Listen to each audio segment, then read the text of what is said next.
Ang love.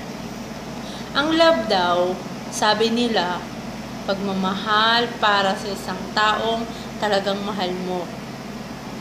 Para sa akin, ang love, para sa God, para sa pamilya. Sige, pwede na rin para sa love life. Yung love mo na makakasama mo habang buhay, yung feeling mo, hindi kompleto yung buhay mo kapag wala siya. Yung feeling mo na masayang masaya ka, makita mo lang siya, isang tingin lang niya, yung galit mo, wala na, isang ngiti lang niya, yung lungkot mo, ngiti ka na rin, ganon. Pero, ang love, para sa akin, kailangan maging matalino ka. Hindi lang dapat sa school ka matalino. Madalas sinasabi nila, pagka matalino ko sa school, pagdating sa love, bobo ka. Ako siguro, oo, ganyan ako. Kasi ilang beses na akong niloko. Kung pwede nga lang manloko na lang din eh. Pero, babae tayo. Tayo at talo, diba? Kaya, sa mga lalaki dyan, pwede na rin sa mga babae, yung mga manluloko, bahala kayo. May paniniwala din naman siguro kayo kay God. Pare-pareho naman tayo eh, diba? Pero, dun sa mga tulad ko, huwag naman tayong masyadong magpakabait. Dapat siguro pag marunong ka magmahal, yung totoong mahal mo, dapat maging matapang ka. Dapat maging matalino ka. Pag yung nararamdaman mo na niloloko ka na lang, ka magpakatanga. Kasi kapag hinayaan mo na kahit anong gawin niya, deadma ka lang, kasi nga mahal mo siya, sasamantalahin ka naman. Yung tipong okay lang yun, kahit anong gawin ko, mahal niya ako, hindi niya ako papalitan, ganun ba?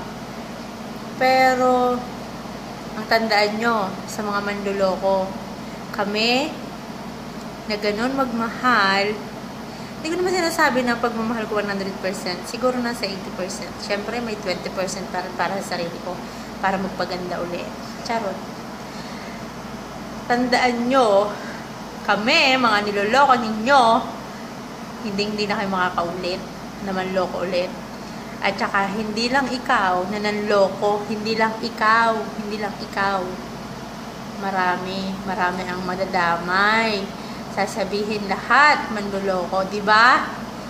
Tapos, ayun, nagiging manhid. Madalas, pag naloko, nagiging manhid. Parang ako lang, manhid na. Kahit alam ko, mahal niya talaga ako. Manhid na nga eh. Ang sad, diba? Kahit masaya ka. Masaya ako pagkakausap ko siya. Namimiss ko siya palagi. Dati, pagkaganito yung nararamdaman ko, oo, love ko na siya. Ganon. Ngayon, natatakot na ako. Kasi, paano nga kung love ko na siya? Tapos mamaya pala, ganon, diba? O, di-manhid na nga. Kaya pagdating sa love, kailangan matalino ka. Kailangan pag nag-love ka, sigurado na. Wag nang 80%, Lorin. 50% na lang. Kasi pag 80% to, pumapangit. Papangit ka pag once na iniwanan ka niya. Kasi iiyak ka eh. Charot. Kaya sa mga mapagmahal na lalaki, na mga manluloko, may araw din kayo, makakarma kayo. Bahala na yung karma sa inyo. Good luck to me sa bago kong love life ngayon. Kahit ilang best ako naging manhid, siguro nga hindi na ako manhid. Kasi nasugatan ako, nagdugo, masakit eh. Charot.